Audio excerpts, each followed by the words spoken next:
जैसे कि, तो उसमें एक एम्प्लॉय रहता है, वो काम करता है वहाँ पे। उसमें 4-5 एम्प्लॉय रहते हैं, वो काम करते रहते हैं। उनका काम रहता है कि बर्गर सर्व करना, बर्गर बनाना, साफ सफाई करना, ये रहता है। तो वो कंटिन्यूअसली काम करते हैं 10 दिन तक, 15 दिन तक। 15 दिन के बाद क्या होता है कि एक एक पर्सन आता और उनको ऐसा काम बताता, तू बरोबर कर, वो बरोबर, ऑर्डर झाड़ना चालू करता है उनके ऊपर। तो उसमें से एक एम्प्लॉय बोलता है मैनेजर को कि ये कौन है करके। वो बोलता है कि इस होटल के ये मालिक है, सॉरी इस जो फ्रेंचाइजी है उसके मालिक है ये, इस आउटलेट के। तो बोलता है यार ये तो बड़ा बढ़िया है, बोलते कि हम यहाँ पे काम कर रहे हैं, ये आके हम पे ऑर्डर झाड़ रहा। तो वो बोलता है मेरे को भी मालिक बनना है करके। तो फिर वो मालिक के पास जाता और बोलता कि सर आपने जो आउटलेट खोला है, बोलते उसके कितने पैसे लगे, बोलते। तो बोलता है 40-50 लाख लगे होंगे मेरे को लगभग। तो बोलते कि सर आपके पास इतना पैसा कहाँ से आया, बोलते।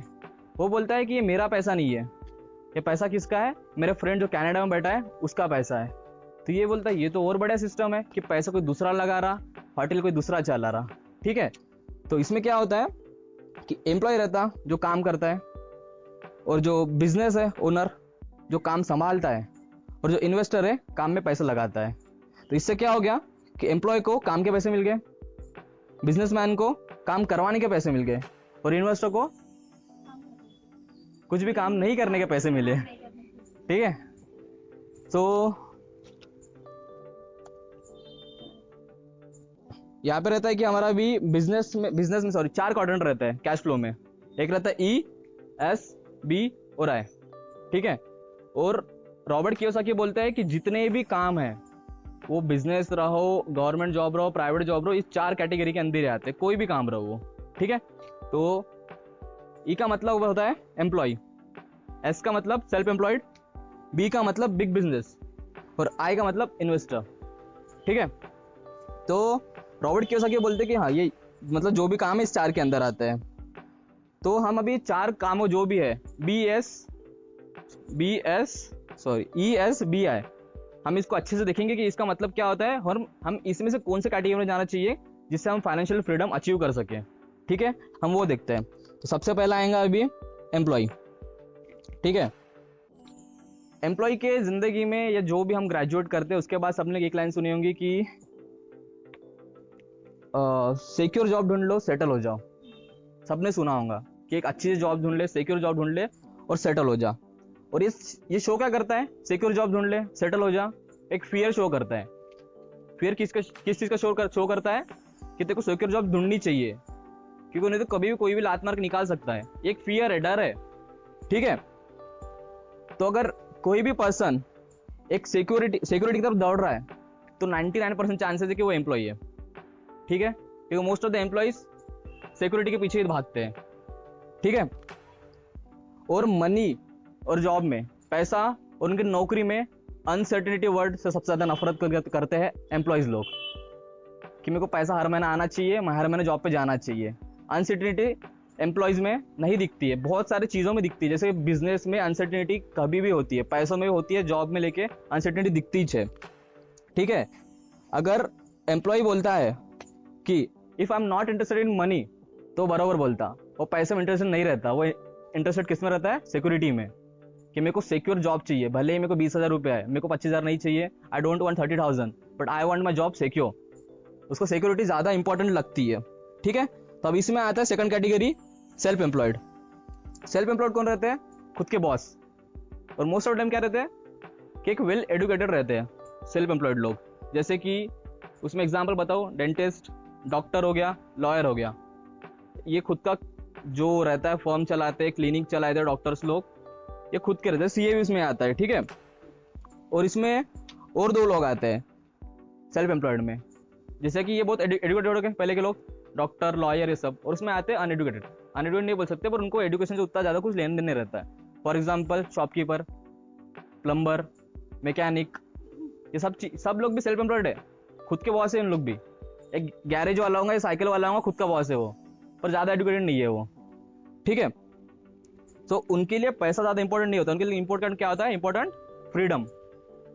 ठीक है, और ये जो लोग रहते हैं लाइक प्लम्बर, मैकेनिक, वो बहुत परफेक्ट रहते हैं अपने काम में 100%, कि उसका काम उसी को आता है। और जो कहावत बनाई गई है, इलेक्ट्रिशियन काम इलेक्ट्रिशियन को आता है, वो कोई दूसरा नहीं कर, डॉक्टर नहीं कर सकता उसको कोई काम, प्लम्बर काम प्लम्बर ही कर सकता है। और वही कहावत है उसके लिए कि जिसका काम उसी को साजे, दूजा करो तो डंका बाजे या ठेका बाजे। ठीक है, ये उनके लिए मेरे को लगता है ऐसा जो कहावत है बनाई गई है। ठीक है, अब तीसरे नंबर पे आता है बिजनेस ओनर। बिजनेस ओनर, ये सेल्फ एम्प्लॉयड और बिजनेस ओनर बहुत फर्क है। बिजनेस ओनर छोटा सा और सेल्फ एम्प्लॉयड छोटा सा, बिजनेस ओनर जिसके अंदर 500 से ज्यादा लोग काम कर रहे हैं, बड़ी सी कंपनी, उसको क्या बोलेंगे? बिजनेस ओनर बोलेंगे। और बिजनेस ओनर बिल्कुल अपोजिट रहता है सेल्फ एम्प्लॉयड के। कैसा? सेल्फ एम्प्लॉयड डॉक्टर लॉयर खुद के लिए खुद का काम करता है, और बिजनेस ओनर काम थोप देता है कि तुम मेरे लिए काम करेंगे, तुम मेरे लिए काम करेंगे, क्योंकि उसके अंदर 500 लोग है ऑलरेडी अवेलेबल। तो बिल्कुल अपोजिट हो गया किससे? सेल्फ एम्प्लॉयड से। और उनके थिंकिंग कैसी रहती है? Why to work if someone can, कोई दूसरा काम कर सकता तो मैं क्यों करूं? बिजनेस ओनर का ये माइंडसेट होता है कि मैं अपना काम दूसरों को दे दूं। फॉर एग्जाम्पल, डिफरेंस के लिए मैं बहुत अच्छा एग्जाम्पल बताऊंगा। अगर सेल्फ एम्प्लॉयड पर्सन और बिजनेस पर्सन छुट्टी के लिए एक महीने के लिए चले गए, तो बिजनेस ओनर छुट्टी के लिए 1 महीने के लिए चले जाओ या 2 महीने के लिए, उसका काम बैकवर्ड में चालू रहेगा और हो सकता है ज्यादा प्रॉफिट भी कम है। और सेम कंडीशन जब सेल्फ एम्प्लॉयड पर्सन, जैसे छोटी सी दुकान है किराना, वो 1 महीने की छुट्टी चल जाए, हो सकता है कि 1 महीने बाद उसकी दुकान बंद भी हो जाए। आगे साइड में जैसा फूड स्टॉल हो गए जो बहुत रेपुटेड है, वो ठीक है बड़े बड़े, बट जो लगता है कि 1 महीने बाद दुकान बंद भी हो सकती है उनकी, अगर 1 महीने छुट्टी चल गए तो। ठीक है, एग्जाम्पल में ऐसा बताता हूँ अभी कि एक रॉबर्ट कियोसाकी एक बार सेमिनार लेते रहते हैं। उसमें रॉबर्ट कियोसाकी पूछते हैं कि मैकडॉनल्ड्स का बर्गर कौन बना सकता है। वो एक सेमिनार रहता है फूड बिजनेस का, उसमें रॉबर्ट बोलते हैं कि मैकडॉनल्ड्स का बर्गर कौन बना सकता है, उससे अच्छा कौन बना सकता है। तो 70% पीपल अपने हाथ ऊपर करते, बोलते हैं सर मैं बना सकता हूँ, मैं बना सकता हूँ। रॉबर्ट दूसरा क्वेश्चन थ्रो करते हैं उनके ऊपर और बोलते हैं कि उनके जैसा बिजनेस सिस्टम कौन बना सकता है। तो एक के भी हाथ खड़े नहीं होते। तो ये है डिफरेंस किसके बीच में? सेल्फ एम्प्लॉयड के बीच में और बिजनेस ओनर के बीच में। बिजनेस ओनर क्या रहता है कि फोकस करता है किस चीज के ऊपर? बिजनेस सिस्टम के ऊपर फोकस करता है। ठीक है, और ये दो लोग एम्प्लॉयड और सेल्फ एम्प्लॉयड किस पे फोकस करते हैं? बर्गर के ऊपर। और बिग बिजनेसमैन और इन्वेस्टर किस ऊपर फोकस करते हैं? फोकस ऑन बिजनेस सिस्टम, या सिस्टम बनाने पे फोकस करते हैं। बर्गर को भी बेच लेगा, उससे अच्छा भी बचेगा, बर्गर बेच लेगा, पर कैसे बेचना है और उसके दुकान में क्यों बेचना है, ये कौन कर सकता है? बड़े बड़े बिजनेसमैन ही कर सकते हैं। ठीक है, नहीं तो टेस्ट तो बहुत लोगों का अच्छा होता है। अब आएगा उसमें इन्वेस्टर। ठीक है, इन्वेस्टर वो है जो पैसे से पैसा बनाता है।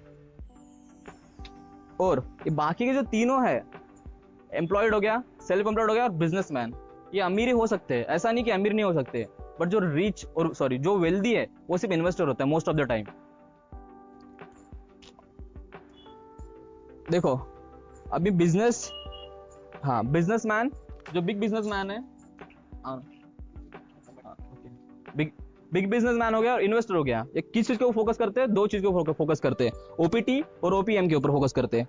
OPT, other people time. जो बिजनेसमैन रहता है ना, खुद का टाइम कभी नहीं लगाता है कोई छोटी छोटी चीजें करने में, वो हायर कर लेता है कि तू मेरे लिए कर ले, और उनको पैसे दे देता है बस। ठीक है, और जो एम्प्लॉयड और सेल्फ एम्प्लॉयड लोग रहते हैं वो क्या रहते हैं?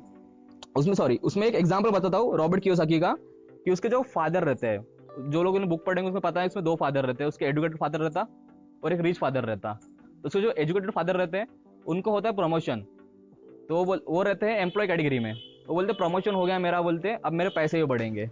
ठीक है, तो जब पैसा बढ़ता है तो क्या होता है? मोस्ट ऑफ द टाइम उनका टाइम भी जॉब का रहता है 8 घंटे से 10 घंटे हो जाता है। तो अगर वो एग्जाम्पल 8 बजे जॉब पर जाते थे तो 6 बजे जा रहे हैं सुबह, जबकि घर वाले उनके, रॉबर्ट उठने का है, उसकी मम्मी भी उठने की है, और रात को कितने बजे से रहते? 9 बजे। अब कितने बजे? 12 बजे।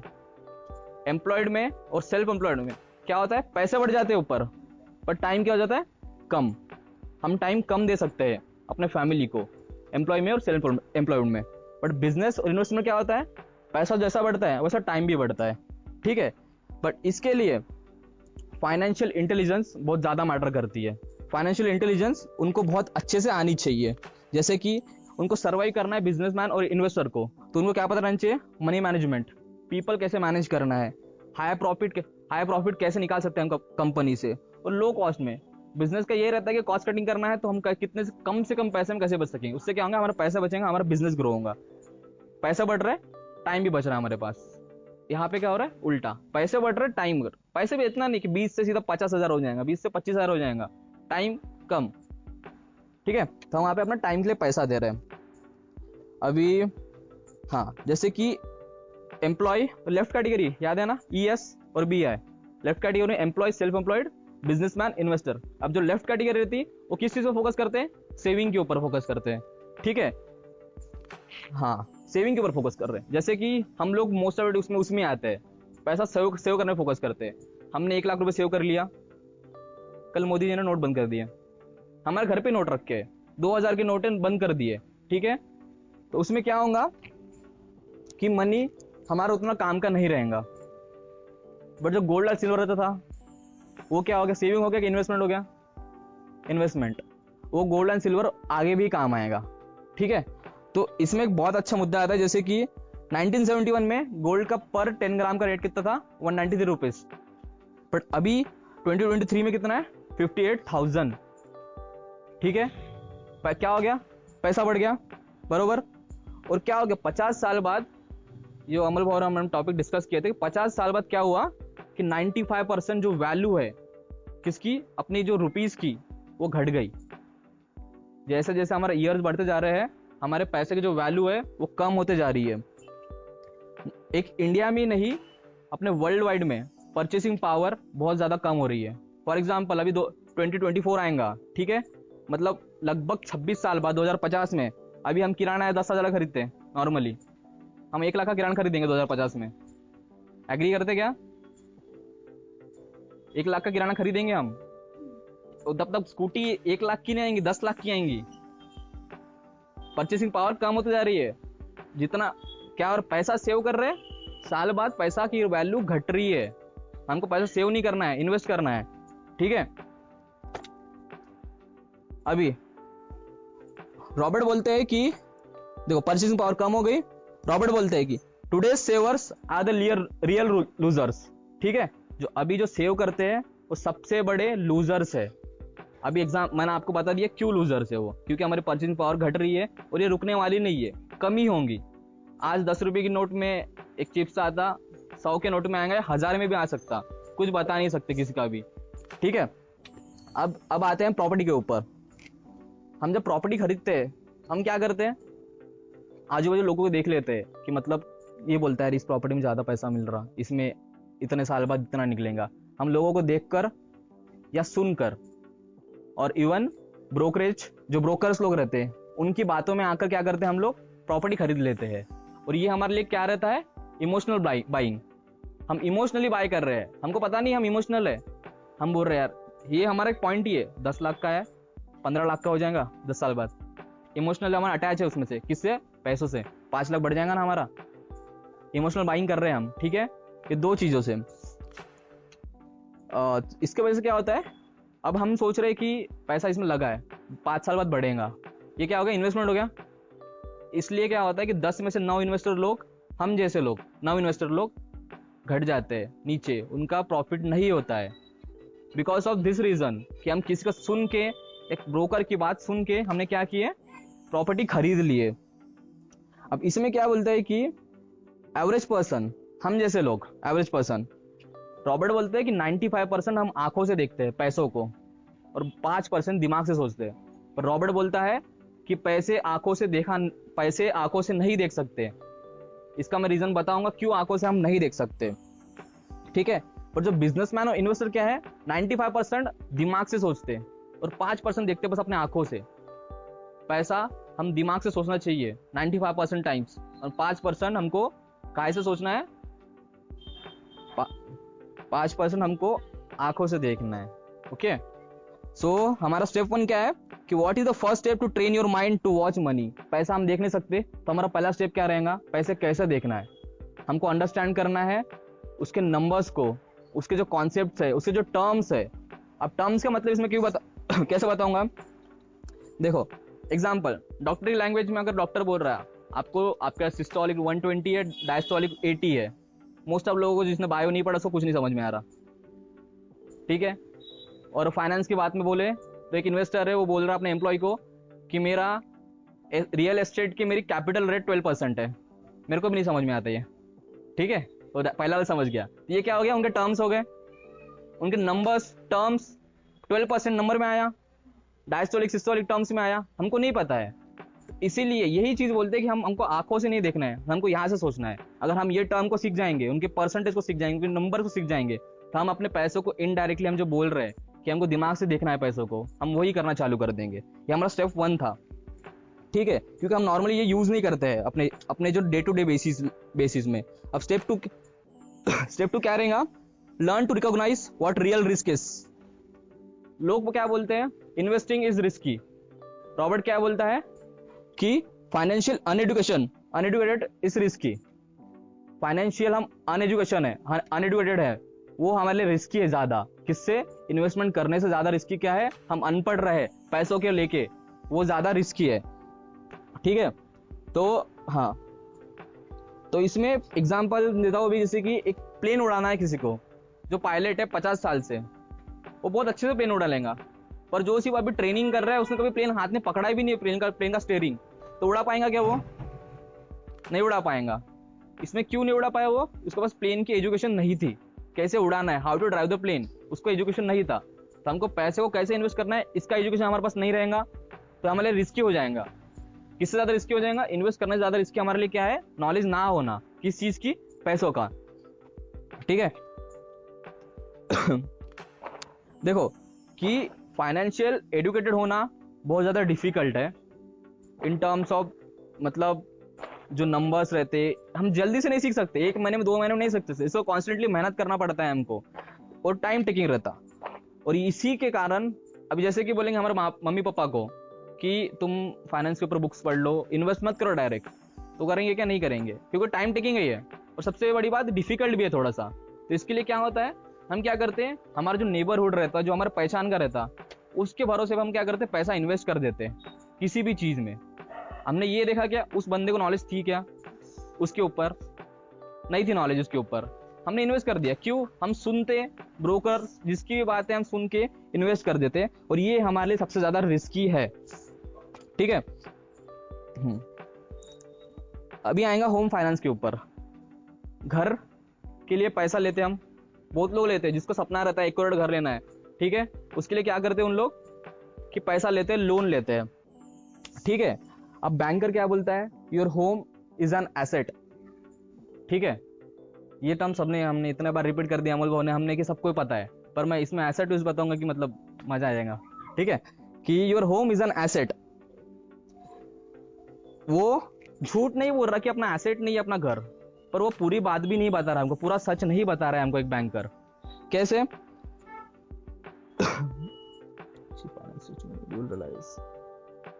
हाँ, जब हम अपने घर बना लेते हैं, और घर के जब हमारा वो खर्चा निकलता है, हमारा पानी से लेके हर एक पाइप से लेके हर एक चीज का पता चलता है, तब हमको पता चलता है कि ये हमारा asset, sorry, home is an asset, ये हमारा एसेट है घर, पर वो बैंकर लोगों के लिए, हमारे लिए एसेट नहीं है वो, ठीक है। ये मिथ में नहीं रहना क्या, बैंकर बोलेंगे एसेट है, किसके लिए है, बैंकर के लिए एसेट है, वो हमारे लिए एसेट नहीं है।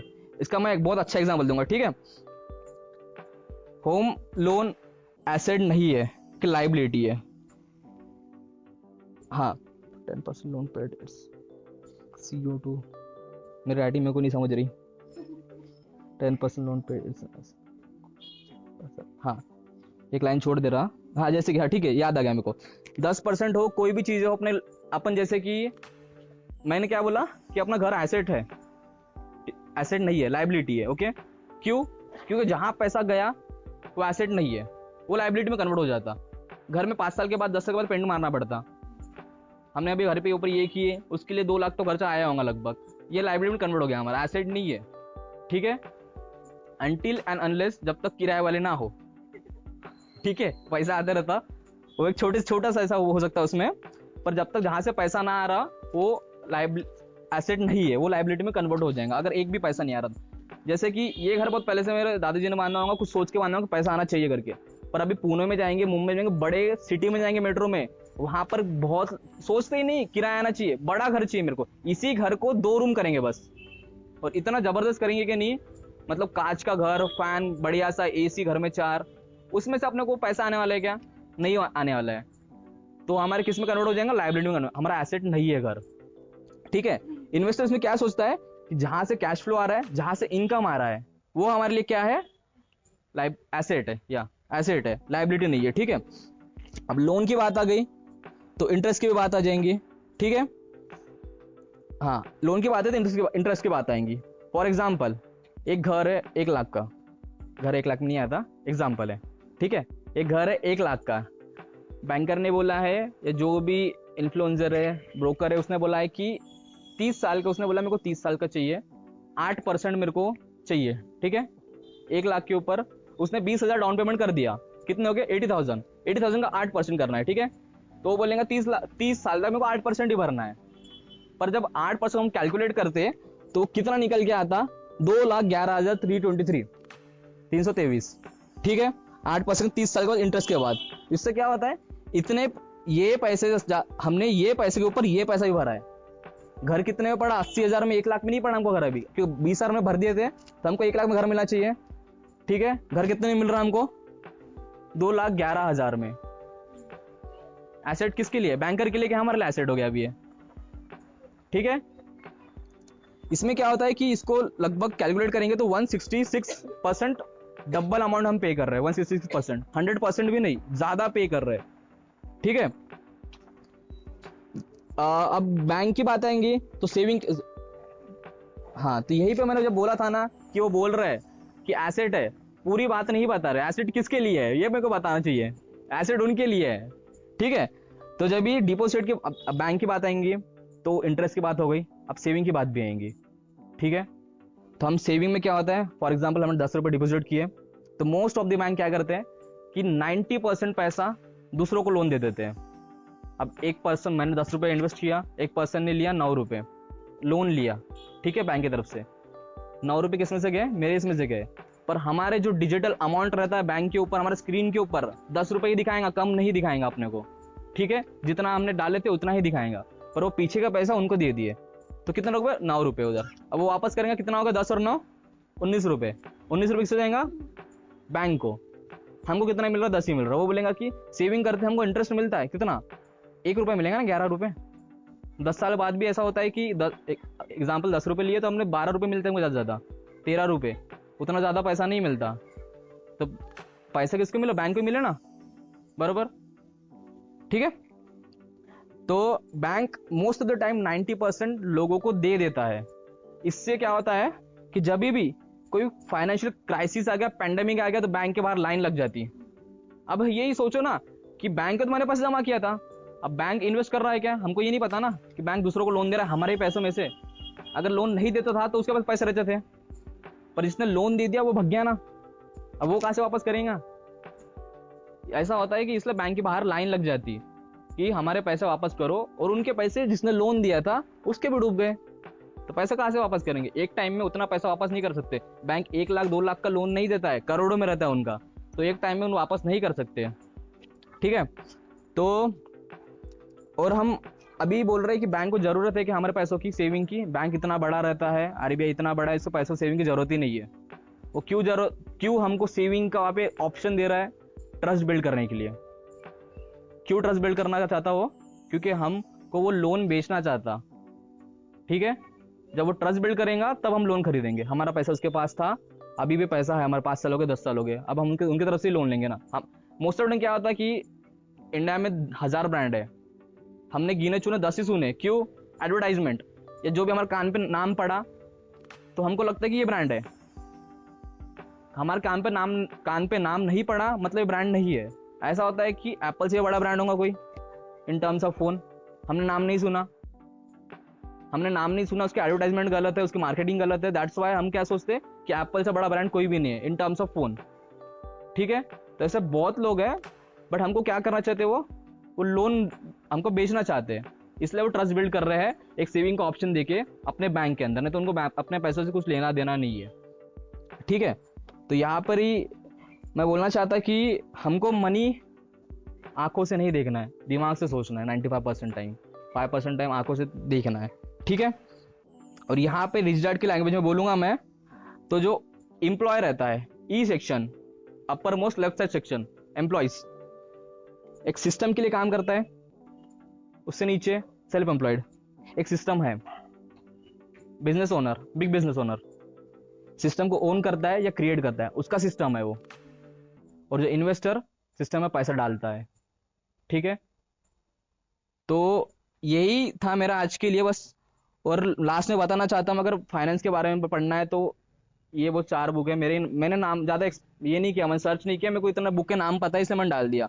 अगर बेसिक फाइनेंस करना है तो rich dad poor dad by Robert Kiyosaki, psychology of money by Morgan Housel, और मॉडरेट फाइनेंस के लिए यही 6, cash flow quadrant Robert Kiyosaki है, और एडवांस के लिए है guide to investing by Robert Kiyosaki and intelligent investor by Benjamin Franklin, ठीक है। Thank you. ये 2 बुक है, ये एक रिच डैड पुअर डैड और एक गाइड टू इन्वेस्टिंग, ये एडवांस वाली है।